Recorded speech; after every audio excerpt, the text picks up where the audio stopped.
భద్రాద్రి కొత్తగూడెం జిల్లాలో రాష్ట్ర వ్యాప్తంగా జరిగిన గిరిజన ఆశ్రమ పాఠశాలలో పనిచేస్తున్న కాంట్రాక్ట్ రెసిడెన్షియల్ టీచర్స్ వారి నిర్వాధిక సమ్మెలో భాగంగా ఈ రోజు భద్రాచలం ఐటీడీఏ నందు అర్ధనగ్న ప్రదర్శన చేసి మా న్యాయమైన డిమాండ్లు మినిమం టైం స్కేల్ అలాగే 61 సంవత్సరం ఉద్యోగ భద్రత కల్పించుట ప్రతి నెల 1వ తారీఖున గ్రీన్ ఛానల్ ద్వారా జీతం ఇవ్వాలన్నారు.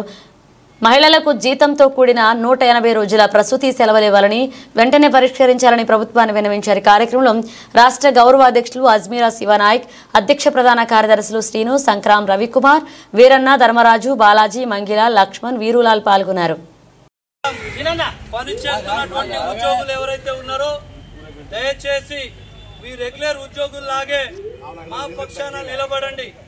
ఐటీడీ అధికారులు ఐటీడీ శాఖలో వివిధ శాఖల్లో పనిచేస్తున్నటువంటి ఉద్యోగస్తులు ఈరోజు ఆదివాసీ గిరిజన బిడ్డలు ఈరోజు ఉపాధ్యాయులుగా బోధించిగో బట్టలు లేకుండా మేము అర్ధనగ్న ప్రదర్శన చేస్తున్నామంటే ఈ జిల్లాలో ఉన్నటువంటి ఆదివాసీ బంజారా ఎమ్మెల్యేలకు సిగ్గుతో తల వంచుకోవాలి.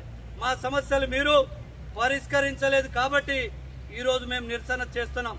మా ఓటు బ్యాంకుతో గద్దెనెక్కి అందలానికి ఎక్కి ఏసీ కార్లలో తిరుగుతున్నటువంటి ప్రజాప్రతినిధులారా, ఇకనైనా ఆదివాసీ బిడ్డలపైన మీ వివక్షత విడనాడి సీఎం దృష్టికి ఈ జిల్లాలో ఉన్నటువంటి 5 గిరిజన ఎమ్మెల్యేలు దయచేసి ఈ 3 మంత్రుల తొత్తుగా ఉండకుండా ఆదివాసీ బిడ్డల పక్షాన ఉండి సీఎం దృష్టికి తీసుకువెళ్లాలని చెప్పేసి కాంట్రాక్ట్ ఉపాధ్యాయుల ఉమ్మడి ఖమ్మం జిల్లా నాయకత్వం మేము ప్రశ్నిస్తున్నాం.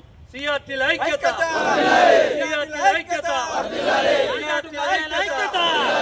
కాంట్రాక్ట్ ఉపాధ్యాయుల ఐక్యత, కాంట్రాక్ట్ ఉపాధ్యాయుల ఐక్యత.